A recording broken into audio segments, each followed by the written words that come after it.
प्रथम तीर्थ के कहता प्रभुए आदिनाथ को करूं नमन। 24 के अंतिम जनवर महावीर है परम शरण। तीर्थंकर से उदित तीर्थ में है आगम अनुयोग प्रधान।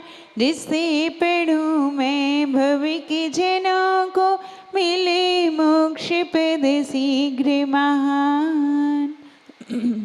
अध्याय 2 तीर्थंकर ऋषभदेव का वैभव आदि। पंचकल्याणक आदि के बारे में आज हम चर्चा करेंगे। Page number 16। कल हमने जाना था तीनों कालों की 24 के तीर्थंकरों के नाम, विदेश क्षेत्र के 20 तीर्थंकर कौन से होते हैं। इसके बाद अब हम पहुंचते हैं कि जब तीर्थंकर ऋषभदेव का समोषण आदि की रचना कौन करता है, और भी जब उनका केवल ज्ञान होता है तो उसके बाद क्या प्रतिक्रिया होती है। तो प्रश्न क्रमांक 110 है ना, यही है। प्रश्न है, प्रथम तीर्थंकर के समय सौधर्मेंद्र अयोध्या की रचना किस तरह से करता है। तो तीर्थंकर भगवान ऋषभदेव की माता मरुदेवी के गर्भ में आने के 6 माह पूर्व ही इंद्र की आज्ञा के अनुसार देवों ने स्वर्गपुरी के समान अयोध्या नगरी की रचना की। देवों ने उस नगरी को विशेष अति मनोरम बनाया, एवं इसका कारण यह है कि देवताओं की ये इच्छा थी कि मध्यलोक में स्वर्ग की एक प्रतिकृति रही आवे। अगला प्रश्न है, अयोध्या नगरी के लिए और किन किन नामों से जाना जाता है। अयोध्या नगरी में चूंकि 24 तीर्थंकरों के जन्म होते हैं तो कुछ कारणवश नहीं हुए, और जहाँ पे जन्म होता है उस चित्रा भूमि पर ओम बना होता है। तो ऐसी अयोध्या नगरी के लिए साकेता, विनीता तथा सुकौशला इन नामों से पुकारा जाता है। कौन कौन से नाम हैं? साकेता, विनीता और सुकौशला। ये किसके नाम हैं? अयोध्या नगरी के। अयोध्या नगरी में महाराजा नाभिराय के निवास के लिए कौन से भवन की रचना की गई थी। अयोध्या नगरी के मध्य में स्वर्गीय सुरेंद्र भवन से स्पर्धा करने वाले नरेंद्र भवन की रचना की गई थी, जो महाराजा नाभिराय के निवासार्थ था। मतलब महाराजा नाभिराय, उनके लिए उनके निवास स्थान का नाम क्या था? तो नरेंद्र भवन ऐसा नाम था। महाराजा तीर्थंकर ऋषभदेव अयोध्या नगरी के जिस भवन में निवास करते थे वह रत्नों से सुसज्जित उस स्वर्णिम भवन का नाम क्या था। जहाँ तीर्थंकर ऋषभदेव निवास करते थे जिस भवन में, उस सुंदर भवन का नाम था सर्वतोभद्र। महाराजा नाभिराय के भवन का नाम नरेंद्र भवन, और महाराजा ऋषभदेव, ऋषभनाथ जो हैं, ऋषभ कुमार, उनके रहने का जो भवन है वह है सर्वतोभद्र। सर्वतोभद्र भवन कितना लंबा चौड़ा ऊंचा रहता है? तो सर्वतोभद्र भवन 81 मंजिला, सोच लो अब, 81 मंजिला इतना ऊंचा, एवं परकोटे, बापिका, उद्यान और चतुर्मुख द्वारों से शोभायमान था तथा देवगणों के द्वारा रक्षित था। ऐसे तीर्थंकर का प्रताप होता है, इतना तो ऊंचा, उसमें भी बापिकाएं भी हैं और भी परकोटे हैं। कितना मतलब कितना विशाल होगा। उद्यान भी हैं। अपने तो घर में उद्यान के लिए जगह नहीं, गाड़ी रखने के लिए जगह नहीं, वहाँ ऐसा इतना 81 मंजिला क्या होता है। और वो भी ठीक है, राजा है, महाराजा ऋषभदेव का वैभव है। तीर्थंकरों के जन्म वाले विशिष्ट भवन एवं भवन के परिसर में स्वर्गिक देवगण कितने करोड़ रत्नों की वर्षा कब कब किया करते हैं।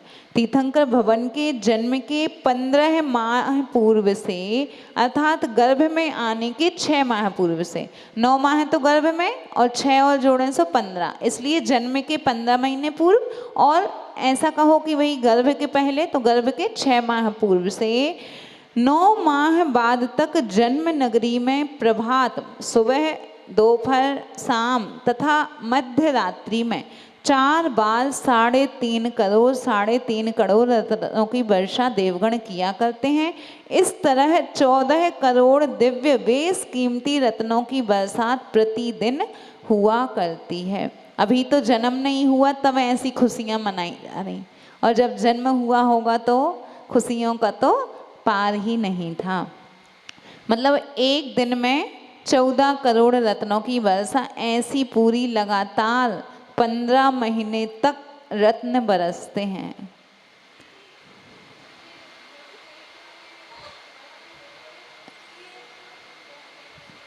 नहीं, तीर्थंकर बालक तो हमारे जैसा जैसे अपन होते, वो तो मायावी तब बनाया गया था, तब वहां पे पर्वत पे ले जाना था जन्म के लिए, उस समय मायावी बना दिया था वो तो। लेकिन जैसे हम रथ, काय का रथ, हाँ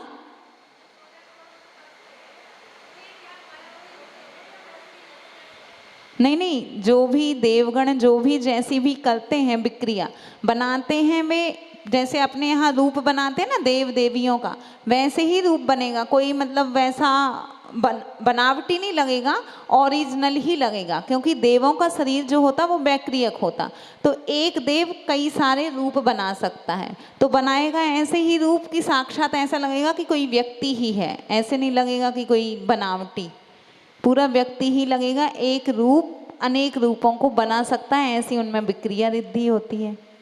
फर्क ही समझ में नहीं आएगा, सुनाई नहीं दे रहा यहाँ।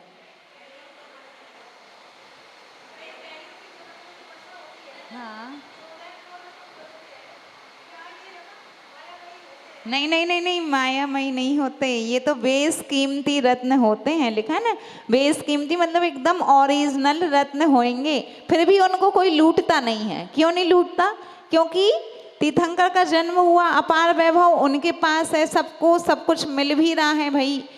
किसी को तो उस समय तो कल्प वृक्ष थे, इनके समय तो उस समय आदिनाथ के जन्म के समय तो कल्प वृक्ष मिल गए थे और भी। लेकिन इतनी जब तीर्थंकर का जन्म होता है तो लोगों के आचार विचार ही बदल जाते, सब में परस्पर मेल हो जाता। जो रागी द्वेषी भी होंगे तो वे सब एक से बन जाते। सब जब पेड़ पत्ते मौसम अनुकूल हो जाता, व्यक्ति अनुकूल हो जाते, तो किसी में राग द्वेष की भावना रहती नहीं है कि भाई हमें इतने उठाना, हमें इतने, रोज ही बरस रहे। वो तो सामान्य से जैसे अपने यहाँ पानी की वर्षा, वैसे उनके यहाँ रत्नों की वर्षा, वो भी बेस कीमती ओरिजिनल एकदम हीरा मोती पन्ना सब कुछ। तीर्थंकरों के अवतार की खुशी में रत्नों की वर्षा कराने वाले देव किस नाम से पुकारे जाते हैं? तीर्थंकरों के अवतार की खुशी में रत्न वर्षाने वाले देव त्रियक विजृंभक नाम से, सार्थक नाम से पुकारे जाते हैं, जो कि कुबेर इंद्र की आज्ञा से रत्नों की वर्षा करते हैं। त्रियक विजृंभक ऐसा नाम है। ये जो आप कुछ पढ़ रहे हैं कुछ नया नया लग रहा होगा, क्योंकि ये जो ग्रंथ बनाया है, अपन मंदिर में देखते इतने सारे ग्रंथ हैं, हम अपन को पढ़ने का समय नहीं मिलता, तो इतने सारे ग्रंथों का निचोड़ जो कि एक सामान्य सरल भाषा में यहाँ पे तैयार किया गया। अब ये सब वर्णन तो मिलता है, अपन आदि पुराण खोलो तो आदिनाथ भगवान का मिलेगा, अथवा फिर कई सारे उत्तर पुराण खोलो तो अजितनाथ से महावीर तक का मिलेगा, लेकिन उसमें कहानी रूप लिखा है। तो ऐसा एक एक चीज़ सामने लाना कि कितने रत्न, कौन से महल का नाम, कितने घोड़े, कितने हाथी, हर एक चीज़ सामने ला के प्रश्न उत्तर शैली में रख दिया, तो ये अपन को सरल पड़ जाता कि मेन चीज़ अपन को समझ में आ जाती है। जैसे भोजन में कुछ एक चीज़ अच्छी हो जाए तो पूरा भोजन रुच जाता, ऐसे ही पूरी जिनवाणी में से ये सार रूप निकाल लिया। पूरे ग्रंथ तो नहीं है, लेकिन एक सार रूप हो गया कि बेसिक चीज़ें अपन को आ जाएंगी। और अगला प्रश्न है, तीर्थंकर जो रत्न भंडार युक्त राजभवन में जन्म धारण करते हैं, उन्हें रत्नों की बरसात से क्या प्रयोजन है? उनके जो भवन बने हुए हैं, राजभवन, सर्वतोभद्र भवन, वो स्वयं रत्नों से निर्मित है। सभी लोगों के पास अपार धन वैभव, किसी को आवश्यकता ही नहीं है, फिर क्यों रत्नों की वर्षा होती है। तो तीर्थंकरों का भवन तो रत्नों से संपन्न है ही, लेकिन वहाँ रत्नों की वर्षा देवों द्वारा किया जाना यह स्वर्गिक देवों की विशेष भक्ति का प्रदर्शन है। तथा ही नगर में रहने वाले लोग उन रत्नों को ले जाकर संपन्नता का अनुभव करते हुए फूले नहीं समाते और तीर्थंकर की महिमा गाते हुए उनका उपकार जन्म जन्मांतर तक नहीं भूलते। अपनी अपनी भक्ति है तो सबके पास सब कुछ, लेकिन भक्ति भी तो नजर आए। सबके पास खाने के लिए है, पहनने के लिए है, लेकिन जब तक चौका नहीं लगाओगे तब तक साधु तुम्हारे घर नहीं आएंगे। तो ये अपनी अपनी भक्ति है। तो जैसी भक्ति उमड़ती, अब तीर्थंकर के पास तो अपार धन वैभव था, फिर भी स्वर्ग के देवों ने अपनी भक्ति वहाँ पर प्रकट की कि हमें आपके जन्म की खुशी है। तीर्थंकरों को जन्म देने वाली माँ, इनकी सेवा के लिए कितनी देवियाँ साथी से पुण्य की भागनी होती हैं। तो हम पढ़ते ना अष्टकुमारी 56 कुमारी, तो 56 बोलते तो हैं, लेकिन वे 56 होती कौन कौन सी हैं। तो अष्टकुमारी तो जानते होंगे, श्री हरि धृति कीर्ति बुद्धि लक्ष्मी आदि, ये अष्टकुमारी होती हैं। 8 के नाम तो आते हैं, लेकिन 56 कौन कौन सी होती। तो तीर्थंकर को जन्म देने वाली माँ की सेवा कल्पवासी देवों के देवेंद्रों की 12 इंद्राणियाँ, भवनवासी देवों के देवेंद्रों की 20 इंद्राणियाँ, व्यंतरवासी देवों के देवेंद्रों की 16 इंद्राणियाँ, ज्योतिष के देवों के देवेंद्रों की 2 इंद्राणियाँ और कुलाचल वासिनी श्रीहरि आदि 6 देवियाँ, इस तरह कुल मिलाकर 56 देवांगनाएं सौधर्म इंद्र की आज्ञा से नियुक्त होकर तीर्थंकर की माता की सेवा करके सातिशय पुण्य की भागनी होती हैं। ये हैं वे 56 कुमारियाँ। कल्पवासी की 12, भवनवासी की 20, व्यंतर की 16, ज्योतिष की 2 और कुलाचलवासी 6। इस तरह कुल मिलाकर 56 देवांगनाएं होती हैं। देवांगनाओं ने किस तरह से तीर्थंकर को जनने वाली गुणवान माता की सेवा संपन्न की थी। तो क्या क्या किया उन माता का। कुंडल पर्वत के महलों पर निवास करने वाली चूलावती, मालनिका, नवमालिका, त्रिषणा, पुण्यचूला, कनकचित्रा, कनका देवी तथा वर्णी देवी नाम की अष्टदिक कन्याएं इंद्र की आज्ञा से तीर्थंकर की जननी माँ की सेवा को नियुक्त हुई। कुलाचल वासिनी श्री हरि कीर्ति धृति बुद्धि लक्ष्मी, ये 6 देवियां भगवान की माता का गर्भ शोधन का कार्य करती हैं। नवमा माह निकट आने पर सेवा संलग्न देवियों ने अत्यंत गूढ़ तत्व से संबंधित तथा मनोरंजक प्रश्न जिन माता से पूछे और उन तीर्थंकर माता से सुंदर समाधान पाकर सुंदर मधुर मंगल गीत गाए। इसमें भी जैसे 56 है तो कौन क्या कार्य संभालेंगे। तो कुछ तो गर्भ शोधन का कार्य करती हैं, कुछ तीर्थंकर माता की ही सेवा करेंगी, कुछ वहाँ की साज सज्जा देखेंगी, कुछ वहाँ की व्यवस्थाएं देखेंगी, कोई खाने पीने का, कुछ भी ऐसे अलग अलग उनके काम हैं। और अपन देखते हैं पंचकल्याणक में तीर्थंकर माता से जब दिक् कुमारियाँ प्रश्न करती हैं, तीर्थंकर को जनने वाली माता को 16 स्वप्न देखने की भूमिका किस तरह तैयार होती है और वह माता किस तरह से 16 स्वप्न देखती है।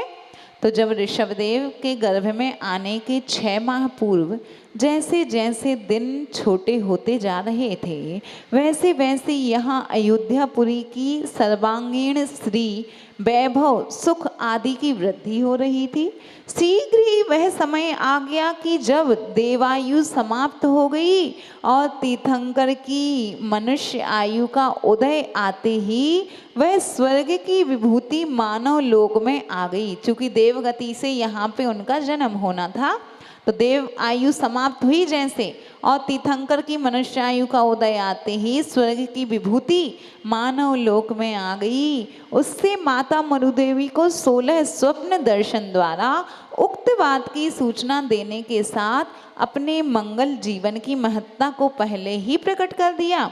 तीर्थंकर भगवान की माता ने क्या क्या देखे 16 स्वप्न, तो देखें। गर्जना करते हुए सफेद हाथी, शुभ्र रंग वाला बैल, बालों युक्त सिंह, दोनों बाजू से दोनों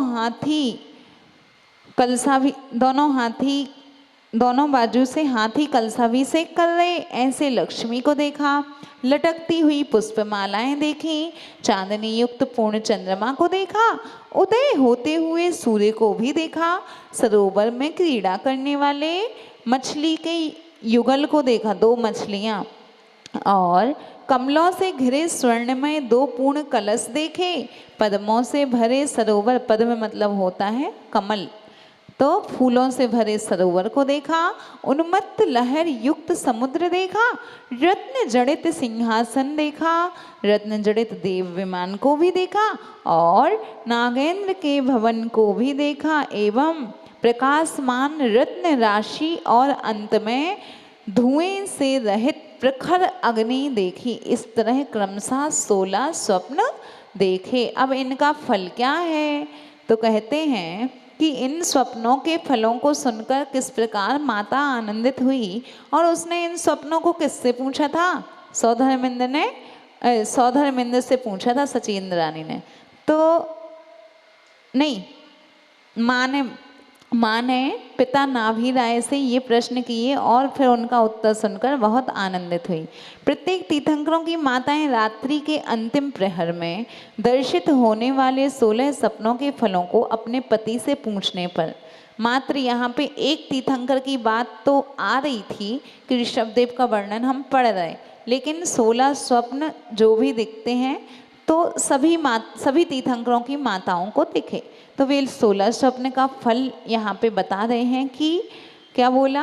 हे प्रिय, गजेंद्र दर्शन से अपना पुत्र उच्च चारित्र वाला होगा। वृषभ दर्शन से, बैल देखे थे ना, तो बैल के दर्शन से धर्मात्मा होगा। लक्ष्मी अवलोकन से अधिक श्री संपन्न होगा।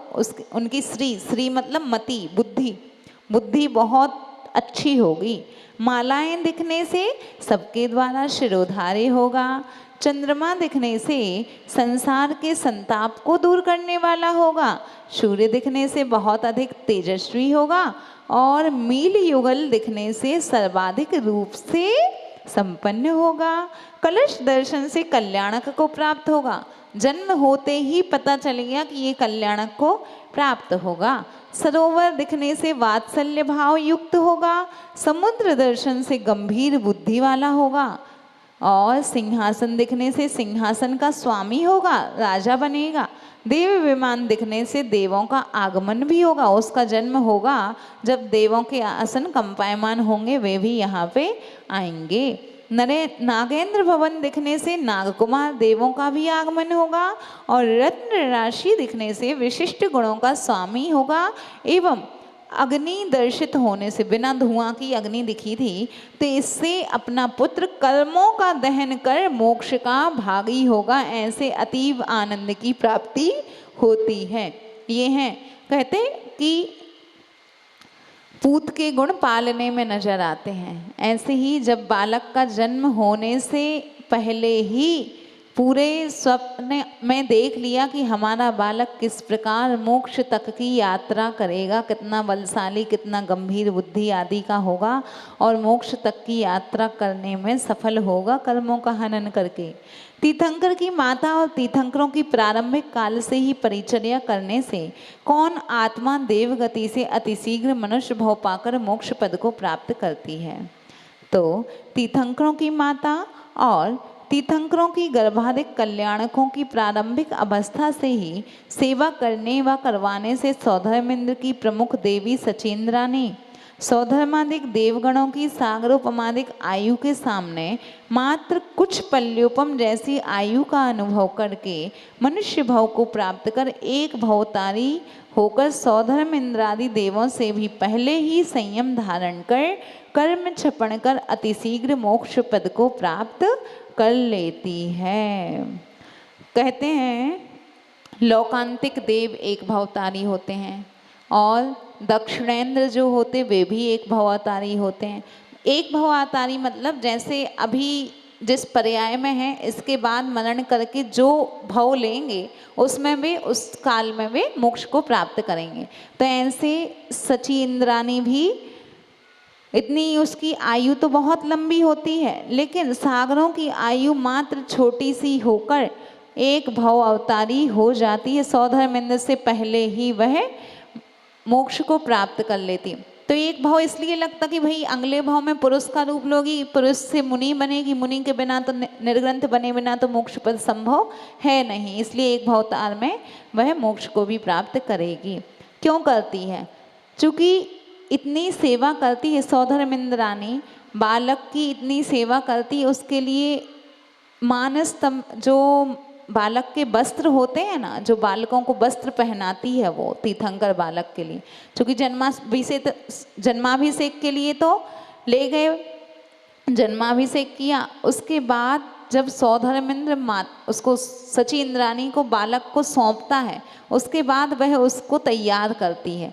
तो जो वस्त्र लाती है वो वस्त्र कहाँ से लाती है? अभी यहाँ आएगा कि मानस स्तंभ जो होता है उनमें कुछ ऐसे पेटियां टंगी होती हैं, उन पेटियों से वो वस्त्र लाकर बालक को तैयार करती है। नीचे आएगा एक प्रश्न भी कहीं आता है, हमें ध्यान है कि कहाँ से वो वस्त्रों को लाती। तो ऐसे तरह तरह की सुसज्जित, इतनी सेवा में अनुरक्त रहती है निस्वार्थ भावना से, उसको कोई चाह नहीं है, ना तो स्वयं का बच्चा है, लेकिन इतनी निस्वार्थ भावना से बालक की सेवा करने का ये फल होता है कि उसको एक भाव में मोक्ष की प्राप्ति हो ही जाती है। और एक और प्रश्न लेते हैं कि सौधर्मेंद्र की पट्ट देवी जो सची इंद्राणी होती है, तीर्थंकर से संबंधित ऐसे कौन कौन से पुण्यकारी कार्य करती है जिससे उसे इतने जल्दी मोक्ष की प्राप्ति हो जाती? तो स्वर्ग से आकर वह सची देवी क्या क्या कार्य करती? सबसे पहले तो तीर्थंकर की माता की सेवा में गर्भ के समय से अपने आप ही सेवा में तत्पर रहती हुई अन्य देवियों को भी सेवा में तत्पर कराती है, प्रोत्साहन देते कि हम तो सेवा कर रहे हैं, साथ में तुम लोग भी करो। जो 56 कुमारियां हैं उनको वह प्रोत्साहन देती है। और अन्य देवियां सची देवी के निर्देशन में गर्भशोधन, मंगल गीत गायन, प्रश्न पूछना आदि कार्य को करते हुए शारीरिक सेवा शुश्रूषा का कार्य भी किया करती हैं। सची इंद्राणी माता की सेवा के साथ जन्मोत्सव पर इंद्र आज्ञा से प्रसूति गृह से जिन बालक को लाते समय माता को मायामयी निद्रा में सुलाना, मायामयी बालक को माता की सैया पर लेटाना, तीर्थंकर बालक का रूप देखकर आश्चर्यचकित एवं पुलकित होना और विशेष आग्रह पर इंद्र को सौंपना। कितना अच्छा वो दृश्य लगता है जब पंचकल्याणक में अपन देखते हैं कि सची इंद्राणी मांग रही बार बार दे दो दे दो दे दो, लेकिन सौधर्मेंद्र देता नहीं है। ऐसे इंद्रों के द्वारा जन्माभिषेक के संपन्न हो जाने पर जिन बालक का प्रक्षालन करना, उसको पहुँचना और उनको स्वर्गिक अलंकार से युक्त आभूषण वस्त्र आदि से सजाना तथा तीर्थंकर बालक के गृहस्थ जीवन में जिन माता से छुपाते हुए स्वर्गिक वस्त्राभूषण आदि उपभोग की सामग्रियां तथा अपनी माया से तरह तरह के स्वादिष्ट भोज्य उपस्थित करना इत्यादि सेवा कार्यों से विशिष्ट पुण्यार्जन कर जिसके फलस्वरूप मोक्ष प्राप्ति की अनुकूलताओं को प्राप्त करके शीघ्र मोक्ष पा लेती है।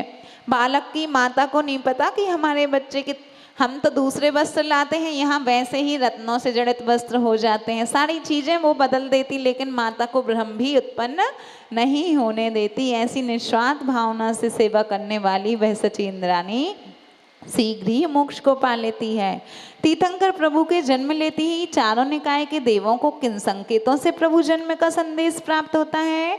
तीर्थंकर प्रभु के जन्म होते ही भवनवासी देवों के यहाँ शंख ध्वनि होती है, व्यंतर देवों के यहाँ भेरी नाद होने लगता है, ज्योतिषी देवों के यहाँ सिंहनाद होने लगता है तथा कल्पवासी देवों के यहाँ स्वयं में भी घंटे बजने लगते हैं। ऐसे चारों निकाय जो भवनवासी, व्यंतर, ज्योतिष और कहो तो वैमानिक, कल्पवासी आदि, तो इन निकायों के देवों को अपने आप ही संकेत मिल जाते कि अब तीर्थंकर प्रभु का अवतार हो गया है। एक और पढ़ना है क्या कि बस पढ़ें? सौधर्मेंद्र किस विशिष्ट रूप संकेत द्वारा तीर्थंकर के जन्म का संदेश पाकर प्रभु के लिए किस तरह आदर पूर्वक नमन प्रस्तुत करता है? तो तीर्थंकर ऋषभदेव के जन्म होते ही सौधर्मेंद्र का आसन कंपायमान हुआ। वह सोचने लगा कि यह किस निर्भय शंका रहित अत्यंत बाल स्वभाव मुक्त प्रकृति स्वच्छंद भाव वाले तथा शीघ्र कार्य करने वाले व्यक्ति का कार्य है।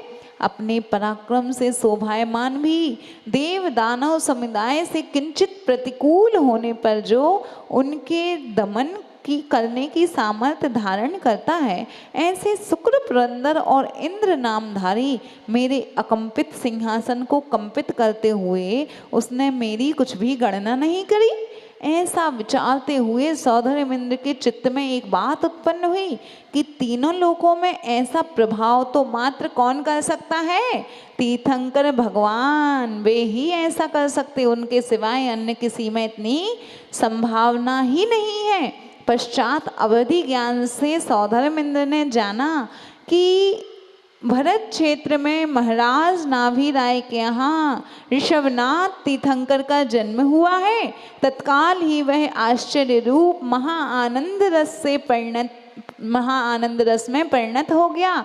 बड़े ही भाव विभोर होकर सौधर्मेंद्र ने तीर्थंकर प्रभु को जयवंत हो ऐसा पुकारते हुए 7 पग आगे जाकर हाथ जोड़कर तीर्थंकर जिन बालक को बड़ी ही श्रद्धा से प्रणाम किया, धन्य हो ऐसे तीर्थंकर बालक ने अवतार लिया है। जन्म तो अयोध्या में हुआ, लेकिन स्वर्ग लोक आदि में देवों के मुकुट झुक गए, उनको प्रणाम कर दिया। ऐसे सौधर्मेंद्र ने भी जगत्त्रय के स्वामी तीर्थंकर के जन्मोत्सव को मनाने स्वर्ग लोक से सौधर्मेंद्र की किस तरह की सेना अयोध्या नगरी में आई। जब सौधर्मेंद्र का आसन कंपायमान हो गया तो फिर उन्होंने क्या आज्ञा दी, किस सेना को लेकर वे अयोध्या नगरी तक पहुँचे। तो त्रिलोक के स्वामी, तीनों लोगों के स्वामी ऐसे तीर्थंकर का जन्म जानकर स्वर्गों से देवों के हाथी, घोड़े, रथ, गंधर्व, पदाती, बैल, नृत्यकारिणी, रूपधारी 7 तरह की सेना सौधर्मेंद्र की आज्ञा से अयोध्या नगरी की ओर रवाना हुई। पूरा जुलूस बन गया। ज्ञातव्य रहे कि स्वर्गों के अभियोग्य जाति के देव ही त्रियंचों का रूप धारण करते हैं। जो देव होते हैं, चाहे वे त्रियंच भी बन जाएं, चाहे यहाँ तक कि वे रथ आदि का रूप भी बना लेते हैं, तो त्रियंच भी वे ही बनेंगे। मतलब वहाँ पे कोई निर्जीव वस्तु की आवश्यकता नहीं पड़ेगी। देवों को इतना उत्साह रहता कि क्या कहो कि हम तो सब बनने तैयार, भले हमें कुछ भी बना दो।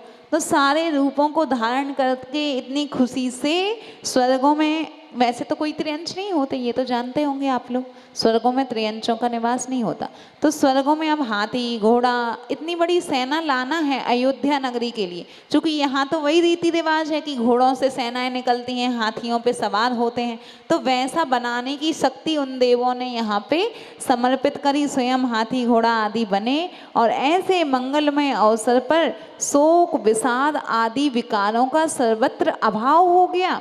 जब ऐसा मंगलमय क्षण आया तो सभी को खुशी हो गई, सारा शोक नष्ट हो गया और सारे जगत के लोगों को आनंद के सिंधु में निमग्न था पूरा जगत। शांति का सागर दिग दिगंत में लहरा रहा था, चारों दिशाओं में शांति की ध्वजा फैल गई। इंद्रों की 7 प्रकार की देव सेना तीर्थंकर आदि का गुणानुवाद कर नृत्य गायन करती हुई अयोध्या नगरी पहुंचती हैं। अयोध्या नगरी में क्या होता है वह अब हम कल पढ़ेंगे कि देवों का समूह अयोध्या नगरी में क्या क्या करता है। बोलिए महावीर भगवान की जय। पहला प्रश्न है,